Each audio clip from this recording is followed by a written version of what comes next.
Consejos simples, sencillos, aplicables, pero basados en la ciencia y la psicología. La doctora Marian Rojas Estapé nos enseña secretos de la vida para poder tener un mejor día a día. Bienvenidos a este nuevo episodio del podcast de Bibliotequeando. Les habla su anfitrión Ricardo Lugo, como siempre en las redes @bibliotequeando. Les quiero recordar que próximamente vamos a seguir continuando con este formato de los resúmenes de los libros gratis para todos ustedes en las plataformas del podcast, pero también vamos a tener ciertos episodios que van a ser exclusivos, van a ser episodios extras, no van a ser los mismos de siempre, van a ser nuevos episodios, más resúmenes al mes, y van a tener un cierto acceso a esos libros los que se suscriban, y otros beneficios como poder votar por los libros, conversaciones conmigo, resúmenes en PDF, etcétera. Pero todo eso va a venir próximamente el siguiente mes. Daremos más detalles cuando eso suceda. Pero volviendo al resumen de este libro, Cómo hacer que te pasen cosas buenas, de la doctora Marian Rojas Estapé, fue un libro, a mí me sorprendió la cantidad de ventas que tenía. Me había dado cuenta que estaba en muchas librerías en Latinoamérica, pero es el cuarto libro más vendido del 2022 en toda Latinoamérica, según varias fuentes. Me sorprendió el impacto que ha tenido el libro. Es un buen libro, tiene muchos consejos aplicables. Creo que su viaje es un poquito único. La doctora Marian, ella es una médico psiquiatra española.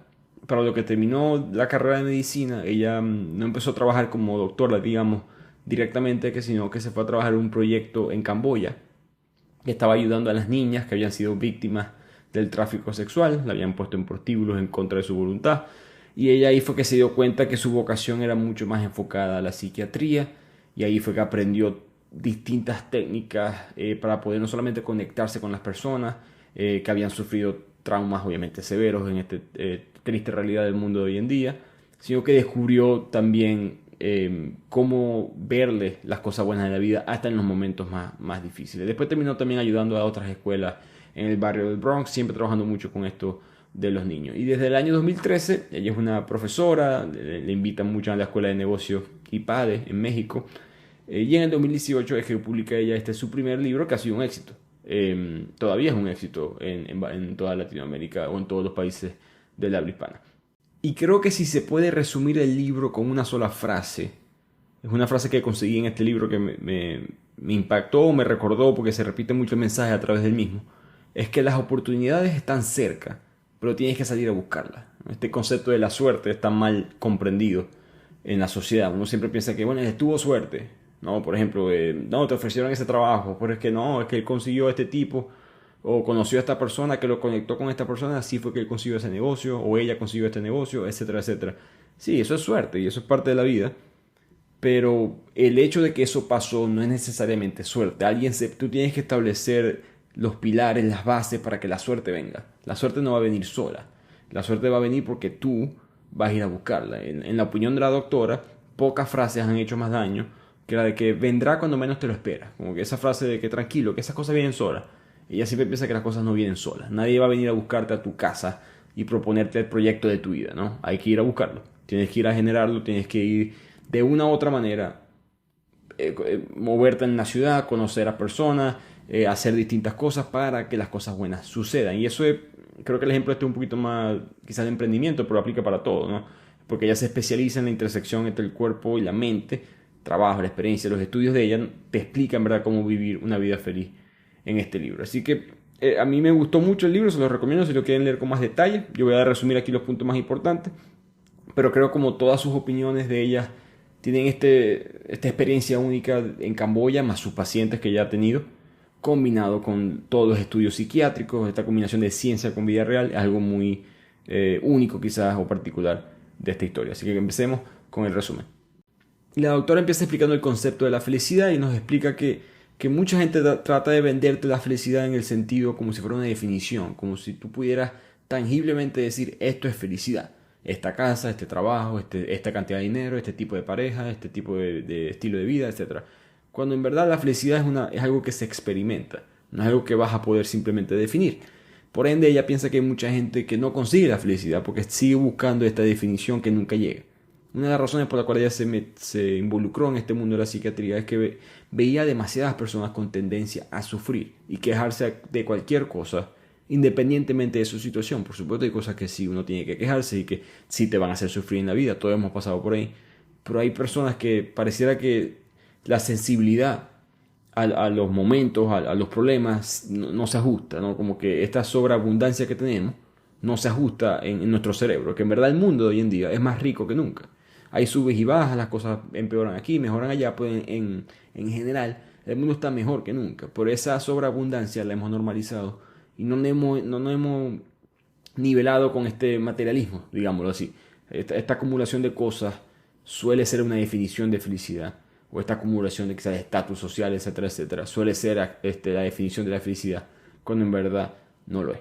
Por lo tanto, ella dice que ser feliz es un verbo, es una acción, pero al mismo tiempo es un verbo basado en tus valores, ¿no? Que el primer paso para intentar ser feliz es entender qué es lo que tú le pides a la vida. Entender que algunas sensaciones que tú estás buscando es simplemente un sustituto de la felicidad, ya sea tus relaciones sexuales, un buen trago, estar a dieta, verte bien en el espejo, lo que sea que estás buscando, a veces son simplemente sensaciones y tienes que tratar de no confundir el sentido de la vida con esas sensaciones. La sociedad hoy en día tiene un vacío espiritual que siempre trata de llenar a la vida con sensaciones, y la palabra que ella utiliza es que tu interior es un agujero negro y tu exterior siempre se llena con estas pequeñas sensaciones que son gratificantes, pero momentáneamente. Y después, de manera inevitable, terminas con una ruptura psicológica o ciertos comportamientos destructivos internamente, porque la felicidad verdadera no está en el tener, sino en el ser. Y nuestra forma de ser va a ser la base a la verdadera felicidad. Y algo curioso que menciona la doctora es que para ser feliz es importante tener una alta autoestima, no al punto de ser tóxico, ¿no? Enamorado de ti mismo, pero tienes que tener una buena autoestima para poder disfrutar de las victorias que tienes. Tienes que quererte a ti mismo para poder querer a la vida. Ella da un ejemplo muy interesante de un escritor español, se llama Miguel de Unamuno, que recibió un premio y la frase que él dice es: me honra recibir esta cruz que tanto merezco, porque Señor, en el caso de los otros, efectivamente no se la merecían. Por supuesto, un comentario que da risa y quizás para muchas personas suene egocéntrico, pero esto habla de el buen estado mental que tiene esa persona. Es simplemente, no, yo sé lo que yo valgo y yo sé lo que significa este momento y me lo merezco y lo disfruto, y en ese momento tengo una especie de nirvana, pues una especie de felicidad, que en gran parte empieza por el concepto de la resiliencia. Ella piensa que, o mejor dicho, nos manda un mensaje de esperanza diciendo que siempre a través de la historia se pensaba que los traumas sufridos en la infancia eran imborrables, por ejemplo. Pero la ciencia ha demostrado poco a poco que sí se pueden borrar, que sí se pueden pasar la página, no importa qué tan grave sea el trauma. Hay muchos estudios, por cierto, con pacientes del Holocausto que hablan de cosas parecidas, ¿no? Pero el mensaje aquí es que tienes que aprender a quererte, que no pienses que esos obstáculos que tienes en la vida son imposibles de superar, así ya te hayan sucedido. No pienses que eso forma parte de quien tú eres. Hay maneras de afrontarlos, hay maneras de superarlos. Y esta ciencia viene mucho del doctor Cyrulnik, un doctor francés que hizo experimentos o estudios, mejor dicho, sobre el trauma. Y ha descubierto que no importa si sean violaciones, muertes de un hijo, prostitución infantil, siempre hay maneras de poder superar el trauma. Algo que la doctora comprobó con su experiencia con las niñas en Camboya. Lo que él dice es que hay un concepto del doble golpe. El primer golpe es el evento en sí, ¿no? Ese evento perturbador que te pasó, el trauma. Pero para que este se pueda sobrepasar, tienes que poder sobrepasar principalmente el segundo golpe, que viene de ciertos comportamientos del entorno, ciertas cosas que te recuerdan el primer golpe, ciertas cosas que te hacen sentirte sensible al primer golpe, que viene mucho de tú como persona, o el contexto familiar, o el contexto social. Y lo que sí es difícil para poder superar todas estas cosas es que necesitas contar con estas tres cosas, digamos, en su mejor estado. Tanto un apoyo familiar de tus personas más cercanas, un apoyo social, eso ya es un poquito más macro, y tú como persona aprendiendo a superar esto, normalmente puede ser con ayuda médica, psicológica, psiquiátrica, etc. Lo que dice Cyrulnik es que imagínese que un niño que ha tenido un problema, que ha recibido un golpe, y cuando le cuenta el problema a sus padres, el padre dice como que, ¿por qué no te defendiste? Le hubiese pegado más duro. Como que en ese momento el niño ahora queda traumado, ¿no? Ese fue el primer golpe, que le pegaron en el colegio y todo el mundo lo vio, por ejemplo. Y el segundo golpe fue que no tuvo ese contexto o ese apoyo familiar alrededor. Quizás él tampoco tuvo el apoyo social, el colegio no hizo nada al respecto, el niño no pagó las consecuencias, etcétera, etcétera. Estas son las cosas que importan en el momento. Pero aún así, si tuviste el doble golpe y tuviste ese trauma, digamos, 2 veces, No puedes sentarte en el pasado y convertirte en una persona rencorosa, incapaz de olvidar el daño cometido o la emoción que sufriste, porque te va a dañar tu trayectoria psicológica, ¿no? La solución no va a estar en las pastillas tampoco. La medicación es clave en momentos de bloqueo donde tu mismo cuerpo ya es incapaz de recuperarse por sí solo, pero tienes que recordar que el sufrimiento tiene un sentido. Es lo que el mensaje que nos da la doctora, que todos estos momentos te van a convertir a ti en una persona más fuerte. Hay de hecho mejor estabilidad mental, según muchos estudios, en las personas que sí sufren ciertos traumas, que superan estos traumas. Si lo superan, es decir, obviamente si no lo superan no tienen buen estado mental, pero los que lo superan se convierten en mejores personas porque son capaces de enderezar su vida, de buscar alternativas, agradecen ese camino más adelante en su vida y conectando el primer punto tienen una mejor autoestima sobre ellos mismos, se sienten que no hay nada en el mundo que pueda con ellos porque ya superaron ese trauma y todo lo demás se hace más fácil. Pero la buena noticia es que también hay un antídoto a todo este sufrimiento y es el amor. Y sé que suena como algo muy película romántica, pero en verdad hay mucha ciencia detrás de esto. La autora divide el capítulo en 5 grandes amores.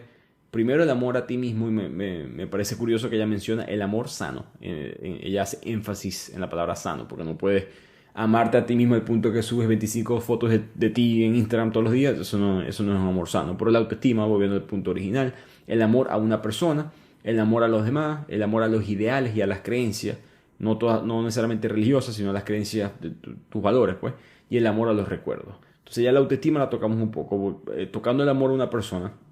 Ella habla de los estudios de Robert Waldinger, que es un psiquiatra norteamericano que es responsable por el mejor estudio que se ha hecho sobre la felicidad, por lo menos hasta ahora. Y el mensaje fue muy claro. La conclusión del estudio fue que las personas que tienen buenas relaciones con otras personas viven más felices y viven más saludables. Las conexiones sociales nos benefician y la soledad mata. Dicho así suena muy fuerte, pero es cierto, la soledad en verdad mata. El estudio demostró que las personas que tenían más vínculos con las familias, con los amigos, con las comunidades, eran más felices, más sanos y vivían más tiempo que las personas que tenían menos. La soledad básicamente es una especie de toxina, es profundamente tóxica.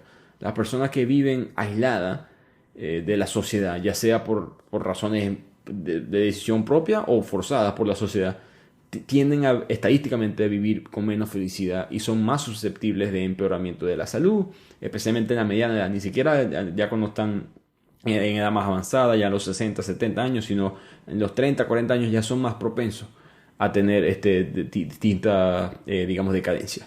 Así que lo importante, o mejor dicho, el detalle aquí importante es que no importa tu número de seguidores en Instagram, no importa cuánta amigos tengas en Facebook, no es el número, que esto es clave, son los vínculos sociales. Si tienes 2, 3 vínculos sociales muy importantes, muy sólidos a través de tu vida y de alta calidad, ese vínculo social cercano te va a dar una mejor vida y una mejor felicidad. Así que trata de pensar quiénes son esas personas que tienen ese impacto en tu vida y busca mantener, solidificar esa relación. Y quizás si piensas que estás un poquito desconectado, quizás con el amor, la conexión hacia la comunidad de una u otra manera, o ciertas personas que se te han olvidado, trata de restablecer esa conexión porque quizás de una manera egoísta, pero hazlo por ti mismo porque te va a dar mucho beneficio.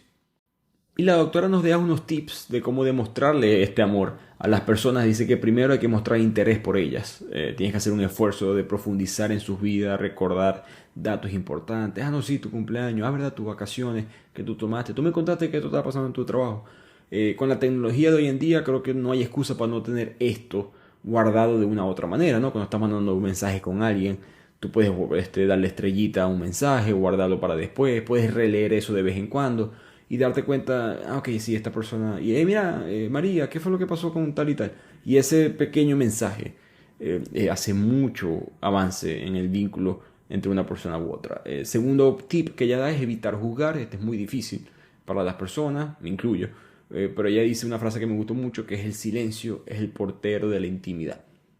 Hay que aceptar a los demás como son, ya sean distintos, así veas que no encajan. No trates de imponer tu criterio, tus creencias o tus valores en los demás. Simplemente trata de no juzgar. Los límites son necesarios, que lo menciona ella, y eso es verdad. Que la gente tiene que respetar a ti también tus ideas, tus creencias, pero sin rozar con la dureza o la agresividad, es lo que ella menciona. Y si estás buscando, porque esto inevitablemente pasa, si quieres influir en alguien, si quieres transmitir tus ideales, trata de hacerlo con las acciones. Pues.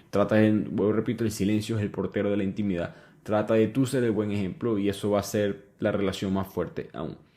The number one selling product of its kind with over 20 years of research and innovation. Botox Cosmetic, out of botulinum toxin A, is a prescription medicine used to temporarily make moderate to severe frown lines, crow's feet, and forehead lines look better in adults. Effects of Botox Cosmetic may spread hours to weeks after injection, causing serious symptoms. Alert your doctor right away as difficulty swallowing, speaking, breathing, eye problems, or muscle weakness may be a sign of a life-threatening condition. Patients with these conditions before injection are at highest risk. Don't receive Botox Cosmetic if you have a skin infection. Side effects may include allergic reactions, injection site pain, headache, eyebrow and eyelid drooping, and eyelid swelling. Allergic reactions can include rash, welts, asthma symptoms, and dizziness. Tell your doctor about medical history, muscle or nerve conditions including ALS or Lou Gehrig's disease, myasthenia gravis, or Lambert-Eaton syndrome and medications, including botulinum toxins, as these may increase the risk of serious side effects. For full safety information, visit BotoxCosmetic.com or call 877-351-0300. See for yourself at BotoxCosmetic.com. Hey guys, have you heard of Goldbelly?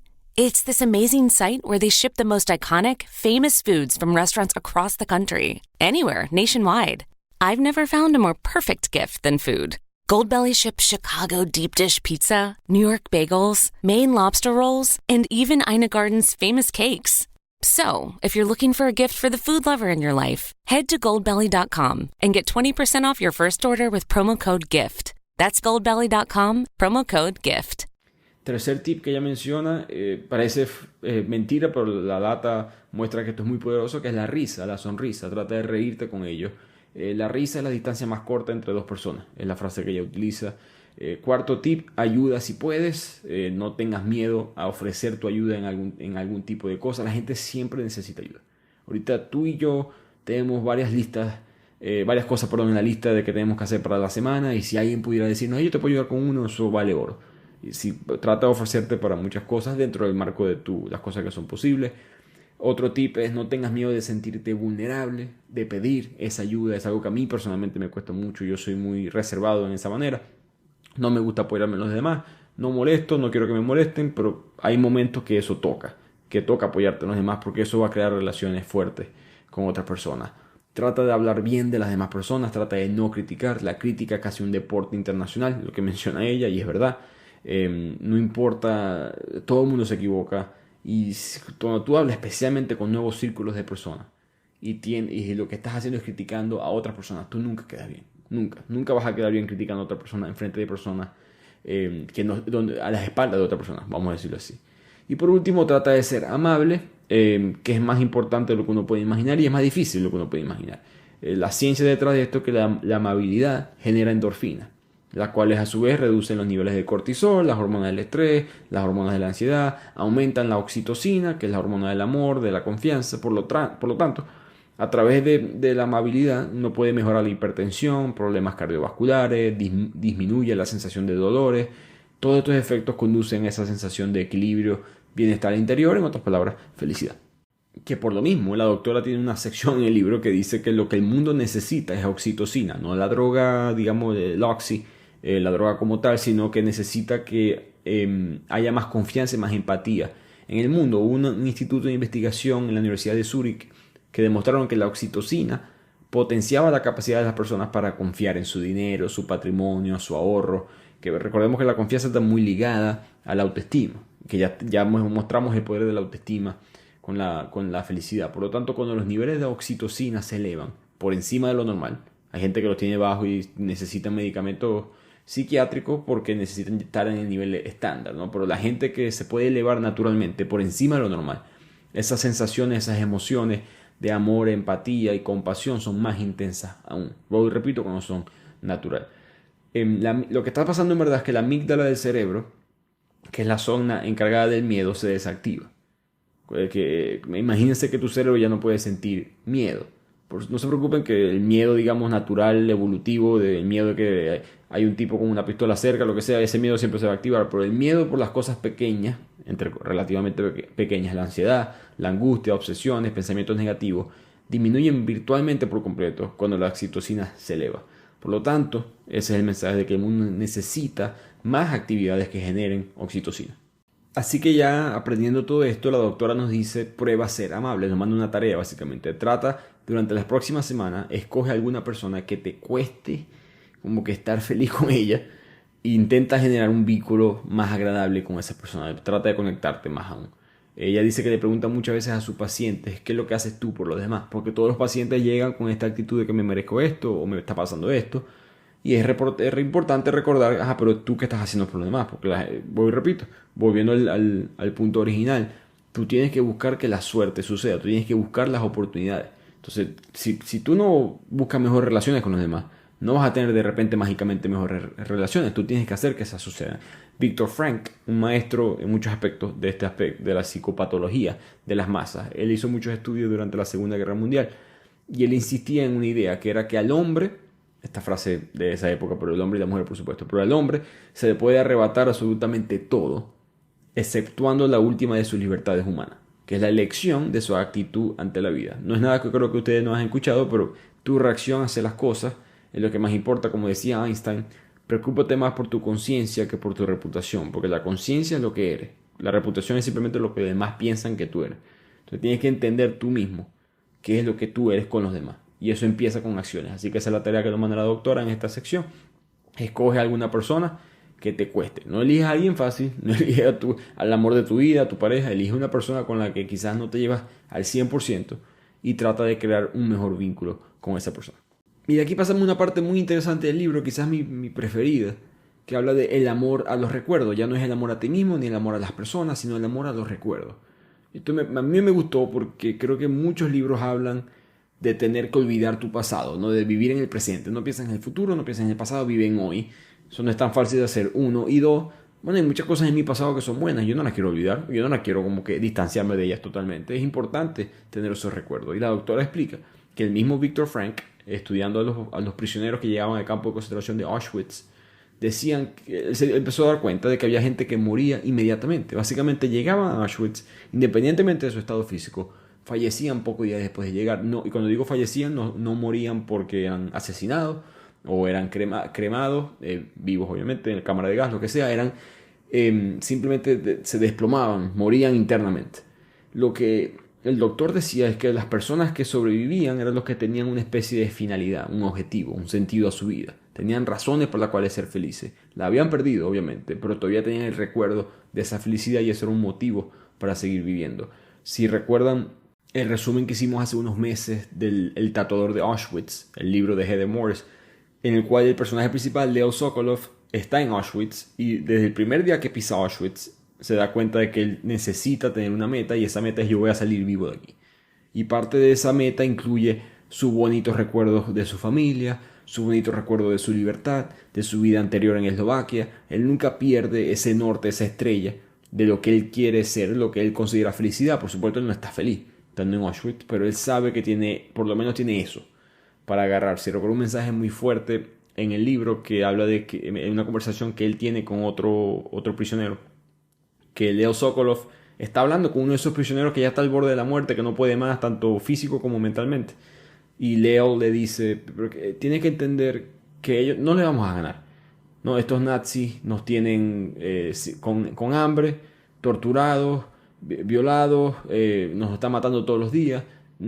Somos prisioneros, nadie nos está buscando, nadie está buscando salvarnos. Aquí estamos muertos en vida, tienes razón. Pero entienden que ellos piensan que nosotros somos inferiores, entienden que ellos piensan que nosotros no deberíamos de existir. El solo hecho de existir, el solo hecho de estar vivo es una victoria para nosotros contra ellos. Esa es la única victoria que tenemos, es pequeña, pero con esa le ganamos. Entonces ese tipo de mentalidad está directamente conectada con la felicidad, porque lo que han descubierto los estudios es que hay un concepto que se llama el bienestar recordado.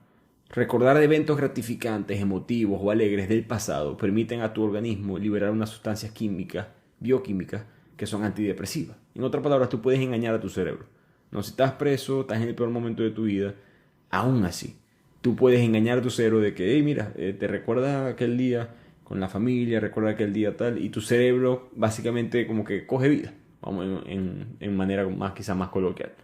Pero tienes que tener cuidado, porque así como puedes engañar a tu cerebro de las cosas buenas del pasado, lo puedes engañar con las cosas malas. Y por eso que digamos que el pasado tiene todas estas connotaciones negativas, porque es el cortisol el que hace el daño opuesto. Aquí el cortisol en sí no es una sustancia mala, lo que es que es muy perjudicial para el organismo en su exceso. Y si tú estás siempre pensando en cosas malas, vas a tener el cortisol generado en tu cerebro. El cortisol se genera porque la supervivencia, por razones evolutivas básicamente. Hemos hablado de esto un poco en el podcast. Si volvamos a tiempos primitivos, cuando éramos un animal más en la cadena alimenticia, cuando íbamos caminando por el bosque, si de repente escuchas una rama que se rompe detrás tuyo, tu cerebro te dice, te manda cortisol directo al cerebro y te dice empieza a correr. No te voltees a pensar a ver, qué es lo que será, voy a analizarlo racionalmente, ¿no? Simplemente arranca, empieza a correr, que lo peor que puede pasar es que quemaste calorías y ya. Mientras que si te quedas pensando, pudieras morir. En gran parte por eso que tenemos tantos pensamientos irracionales en el cerebro, por lo que nos dice la doctora es que ese mismo proceso libera mucho cortisol en el cerebro, y cuando tú estás pensando en una amenaza que ya no existe, pero en tu mente, tu cerebro no sabe. Tu cerebro piensa que esa conversación, esa pelea que tú tuviste, ese momento traumático, cuando tú lo estás reviviendo en tu mente, tu cerebro simplemente lo está viviendo. No piensa que es el mismo. Tu cerebro no es capaz de saber esta sensación es la misma vez, la quinta, la sexta, la séptima, para nada. Simplemente dice, ok, está pasando esto, otra vez, cortisol al cerebro. Así que trata de distinguir tú mismo las cosas del pasado que quieres recordar, porque tu mente y tu cuerpo no van a poder distinguir la realidad de la ficción. Y lo que nos recomienda la doctora para poder apaciguar este sentimiento de culpa causado por eventos del pasado es fijarse y tomar nota diariamente de esas cosas que se te aparecen en la cabeza, esas cosas que te asaltan en la mente a lo largo del día. Anótalas, ten una lista y empieza a darle una puntuación del 0 al 5, 0 siendo las cosas que en verdad no te molestan mucho, como que sí, se me apareció en la mente, pero en verdad no causa un gran daño en mí. 5 siendo las peores cosas que sientes hasta un cambio fisiológico en ti. Sientes que se te acelera el corazón, que te pones un poquito más como la sangre hirviendo, ese sentimiento de rabia. Y trata de observar esos eventos específicos, esos 5, esos 4. Y tratar la frase que utiliza la doctora es tratar de verlos como si estuvieras en un tren. El tren siendo el presente y mirando por la ventana siendo el pasado. Trata de verlo apartado del evento. Es una escena de tu vida que ya pasó, pero no necesariamente es algo que está pasando hoy en día. Y hazte una pregunta, que es una pregunta fuerte, a ti mismo, que es ¿qué es lo que yo me estoy perdiendo en este viaje? ¿Qué es lo que yo me estoy perdiendo de mi presente por vivir enganchado en la culpa, en lo que está afuera?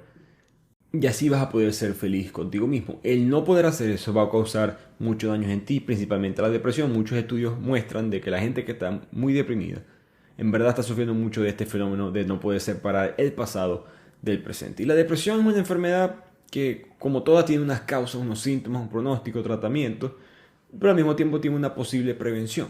Uno de ellos, menciona la doctora, es el perdón. Existe gente mala, siempre va a haber gente mala en el mundo, no hay mucho que podamos hacer al respecto, pero la mayor parte de la gente que te lastima lo va a hacer es por ignorancia, por sin querer, o porque tiene sus razones, no para herirte necesariamente, sino para haber tomado la decisión que tomaron, cuando su intención quizás no era principalmente herirte. Muchas veces las personas ni siquiera saben lo que hicieron. Así que cuando uno se queda anclado en el odio por la decisión de una persona, eso puede convertirse en mucho más resentimiento. De hecho, la doctora menciona que no es coincidencia que todas estas religiones y sistemas éticos tienen el perdón como uno de sus ejes o elementos principales. El budismo, por supuesto, lo trata en mucha profundidad, Jesucristo con la cruz. En el judaísmo un concepto muy parecido. Lo que ella explica es que esto no es coincidencia, pero que siempre recordemos que la capacidad de perdonar es exclusiva de la víctima. La víctima es la única persona que puede perdonar a la persona que cometió el acto. Da el ejemplo de Simon Wiesenthal, un judío austríaco que después de haber sido internado en 5 campos de concentración diferentes durante el Holocausto, él fue liberado. Y cuando recuperó su libertad, empezó básicamente a cazar nazis por todo el mundo. Estableció distintas instituciones y llevó a los tribunales a más de 1000 nazis en su vida. Cuando él sale de uno de esos juicios, él se pregunta a él mismo que si él debió haberse perdonado. Y él, de esa idea parte un libro que él escribe, y en la segunda parte del libro, la primera parte es él contando su historia, la segunda parte él entrevista a 53 pensadores intelectuales, políticos, líderes religiosos, de todo tipo de religión, en todas partes del mundo. Y les preguntó qué hubiesen hecho ustedes. Eran 53, 28, un poco más de la mitad, dijeron que no serían capaces de perdonar. Yo estoy más de ese lado, humildemente. 16 dijeron que sí perdonarían y 9 dijeron que no estaban claros qué harían. Pero el mensaje que da Wiesenthal en su libro es que al final de cuentas la capacidad es el que sufre. Más nadie puede perdonar a otra persona. Por lo mismo, la doctora nos dice que para perdonar tienes que aceptar lo que ha pasado, no puedes negar la realidad, que es algo que mucha gente tiende a hacer. Tienes que trabajar en tu autoestima, en no pensar que porque algo malo te pasó significa que tú eres menos. Tienes que tener la capacidad de perdonar y para perdonar tienes que aceptar que algo pasó. Tienes que sobreponerte a esa rabia, a la sed de venganza o quizás a las ganas de autocompasión, a las ganas de considerar una víctima, etc. Tienes que ser fuerte ante eso, ser optimista y a perdonar se aprende cuando uno lo han tenido que perdonar. Es algo que ella también descubrió en sus estudios que ojalá, que es por eso que es importante perdonar porque es el primer dominó, ¿no? Porque a todo el mundo lo han perdonado, todo el mundo se equivoca. Y es importante tú dar eso a cambio porque eso fomenta que la gente siga manteniendo, digamos, eso en circulación. Y todas estas cosas que ella pide en el libro, a mí me gustó que ella lo escribió el libro en este orden porque, obviamente, estas son cosas que suenan, no voy a decir que suenan fácil, pero digamos que no necesitas un doctorado para poder perdonar a otra persona, no necesitas un doctorado para poder hacer una lista de las cosas que te están viniendo a la mente, para poder vivir feliz. En verdad es más sencillo, el nivel de habilidad de cada persona no tiene que ser alto. Lo que sí da es mucho miedo hacer estas cosas. Y lo que la doctora menciona es que el miedo no es algo malo, no tienes que eliminarlo. Hay demasiados libros, demasiado contenido explicando de cómo eliminar el miedo. Y el miedo en verdad es como un obstáculo del cual tú tienes que brincar para poder llegar más lejos. Tienes que saber que existe. Y aprender a gestionarlo es parte de tu vida. Algunas claves que nos da la doctora de cómo enfrentar el miedo. Ella dice que uno, tienes que aprender a reconocerlo, ser consciente, no los ocultes, no los anules. Intenta entenderlos, porque así vas a poder enfrentarlos mejor y superarlos. Parecido al otro ejercicio, trata de anotarles cuáles son tus miedos. Trata de buscar el origen. A veces esto es bueno con otra persona, puede ser, por supuesto, un psicólogo o una persona cercana que tengas. Trata de tener confianza en ti mismo. La confianza en ti mismo es ilusionarte con conseguir tu objetivo, vamos a decirlo así. Como que confía que vas a poder sobreponerte a este obstáculo. No pienses que el miedo es algo que siempre vas a tener encima. Y trata de educar tu voz interior como una especie de alguien que te está animando siempre para no tratar de hundirte o influirte negativamente cuando ese miedo llegue. Y una de las cosas que da más miedo, mencionamos los tipos de amores.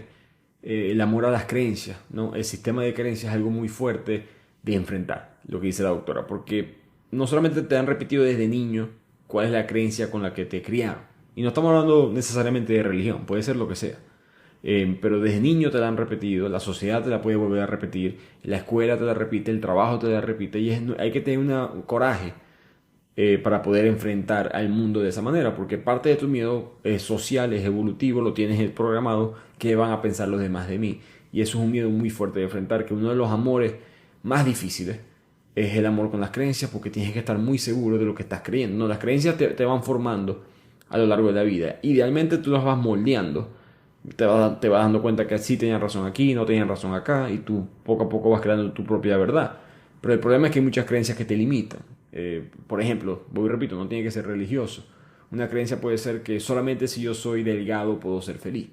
Y eso te puede distorsionar tu realidad, te puede caer en la anorexia, en la bulimia, en distintos tipos de problemas. Por lo tanto, tienes que tratar de enfrentar de frente, con los tips que ya mencionamos, cualquier tipo de sistema de creencia que tengas, porque te puede estar bloqueando más de lo que tú crees a tu propia felicidad. Y para seguir un poquito más con ese punto, porque me parece muy importante, para mí fue uno de los puntos más importantes del libro, es que tienes que examinar a ti mismo bastante, a ver cuáles son esas creencias. Porque a veces son cosas pequeñas que ni siquiera te das cuenta. Ya da el ejemplo de que si cada vez que sales de tu casa y ves el sol y las nubes, es un día bonito y el clima está perfecto, y tú dices, hoy va a ser un buen día, yo voy a tener un buen día hoy.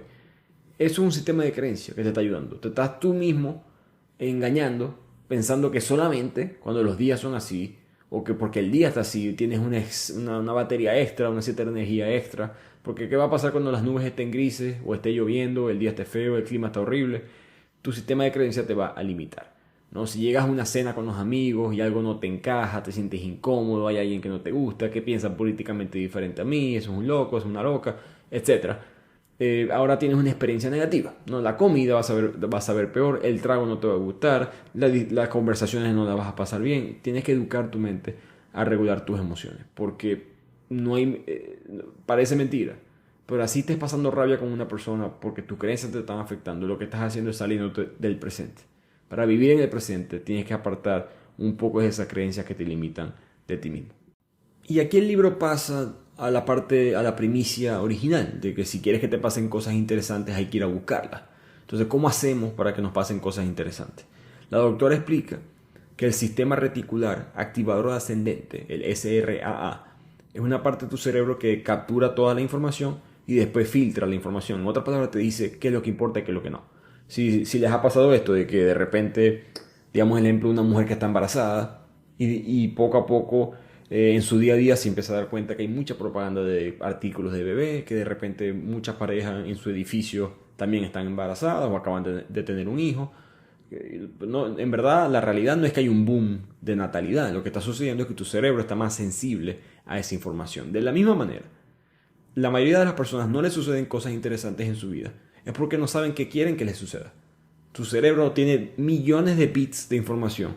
¿Y cómo sabe tu cerebro qué es lo que tiene que buscar? ¿Cómo sabe tu cerebro cuál es esa oportunidad que está ahí en el ambiente? Porque está presente, pero ¿cómo hacemos para verla? Tienes que estar pensando en ella constantemente. Por eso es que todos estos ejercicios de muchos libros de visualización, de leer en la mañana todas tus metas y esas cosas importan, porque es una manera de entrenar a tu cerebro y recordarle, mira que esto es lo que queremos, ¿no? Esto es lo que queremos lograr. Uno atrae lo que le va sucediendo en la vida. Por lo tanto, tienes que aprender a volver a mirar la realidad, es lo que dice la doctora. Tienes que volver a mirar tu trabajo, tu familia, tus hijos, tu casa, todo, con una especie de asombro, con una especie de como si fueras un novato en este mundo. Tienes que tratar de capturar algunos detalles que sin querer quizás has considerado muy rutinarios y vas a poder redescubrir cosas positivas que quizás habías pasado por alto. Y de aquí el libro pasa ahora unos distintos pasos o pautas sencillas para poder gestionar de forma correcta a las emociones. Primero la doctora recomienda conocerte a ti mismo, aprende a entender qué es lo que te perturba. Segundo, identificar tus emociones, ponle un nombre. No simplemente di, me siento raro, me siento mal cuando esto pasa. No es lo mismo rabia que rencor, por ejemplo. No es lo mismo alegría que emoción. Entiende qué es lo que te está sucediendo y categorízalo, ponle un nombre. Tercero, busca ser una persona más asertiva. Di lo que piensas sin herir, no silencies tus emociones. Si te lo guardas, hay muchos estudios que muestran que la correlación entre los sentimientos guardados, nunca expresados, son altísimos con el cáncer. Así que trata de siempre expresar lo que estás sintiendo. No tengas miedo a convertirte en tu mejor versión. Aprende a sacar lo más valioso de ti mismo. Pon límites al efecto que los demás ejercen sobre ti. Tiene que haber un límite, ¿no? Que las cosas te van a molestar. Alguien en la fiesta se derrama un vaso encima tuyo, no te vas a poner feliz.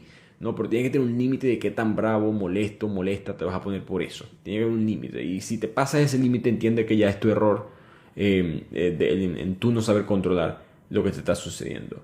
También da unos consejos, digamos, físicos. La terapia en contra de los miedos, lo menciona ella, que es sentarse siempre con la espalda recta, porque eso manda señales a tu cerebro positivas, vamos a decirlo así. Presta atención a tus sensaciones corporales, enfócate en tus pies, están tensos, no están tensos, observa tu respiración.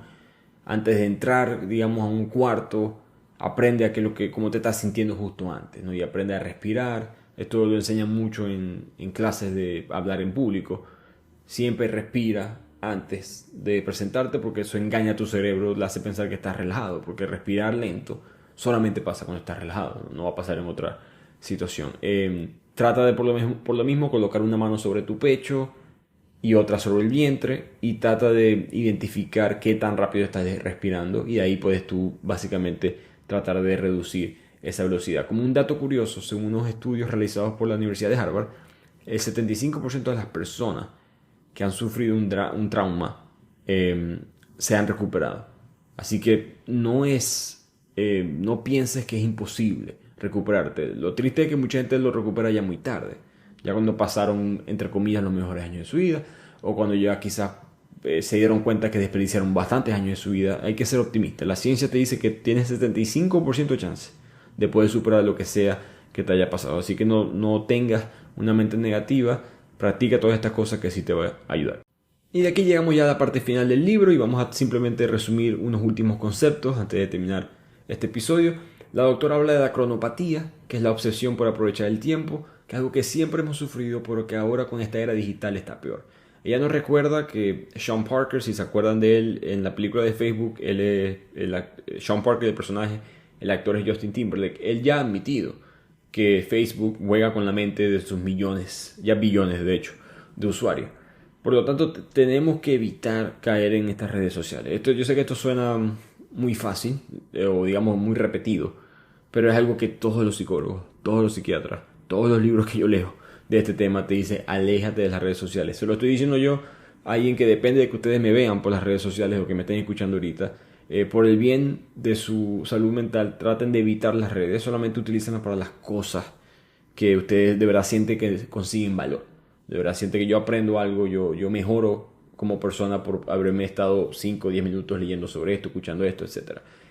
Porque la hiperestimulación tiene grandes consecuencias, que es lo que causan las redes sociales, que específicamente tiene mayor efecto en los niños y los jóvenes, y los daños a esa edad, ya hemos hablado, causan traumas.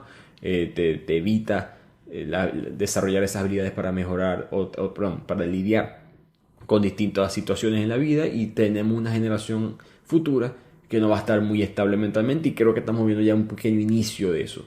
No queremos ver cómo sería el mundo cuando todos nosotros pasamos por la tecnología de las redes sociales en nuestra infancia.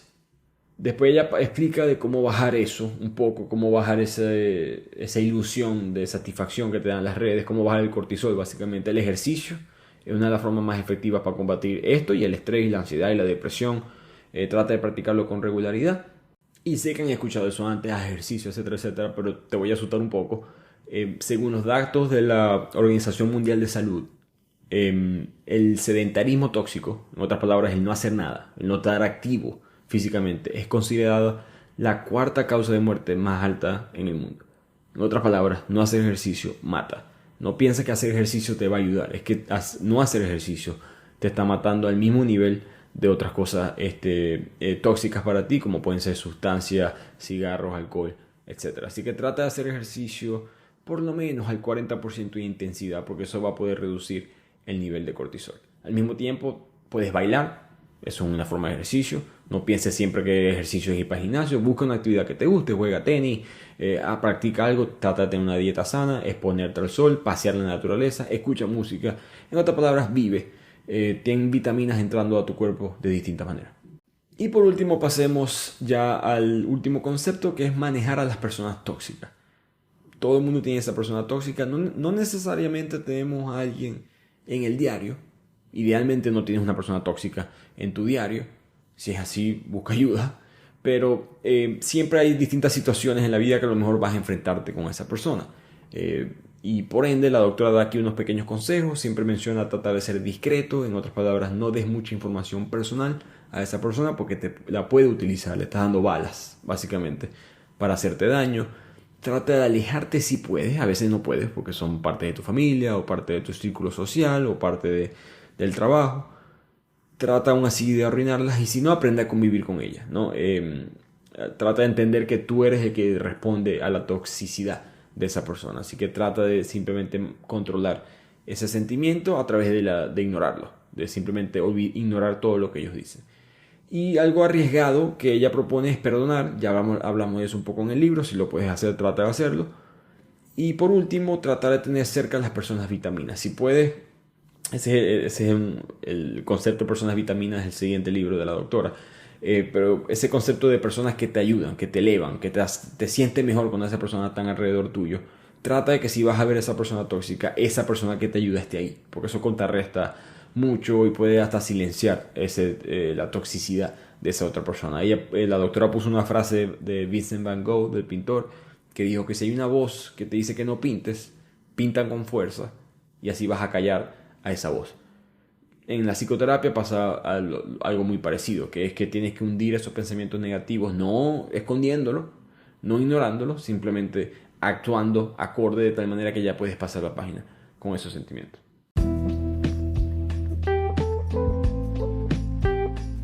Y con eso llegamos al final de este libro. Como les mencioné, espero que hayan aprendido los consejos prácticos del mismo. Espero que puedan mejorar su vida después de escuchar este resumen. Y espero que entiendan que todos estos consejos que la doctora mencionó tienen base científica, estudio científico comprobado. traten de practicar el perdón, traten de practicar los distintos tipos de amores, de bajar la toxicidad de ciertas cosas negativas, de entender cuáles son los miedos que tú tienes, categorizarlos, pónganlos en una hoja, traten de hacer todos estos ejercicios y van a ver cómo va a mejorar su vida. Se los digo yo que he practicado varias de estas cosas y en verdad sí me ha ayudado. Así que espero que les haya gustado este resumen y nos vemos la próxima semana en otro episodio de Bibliotequeando.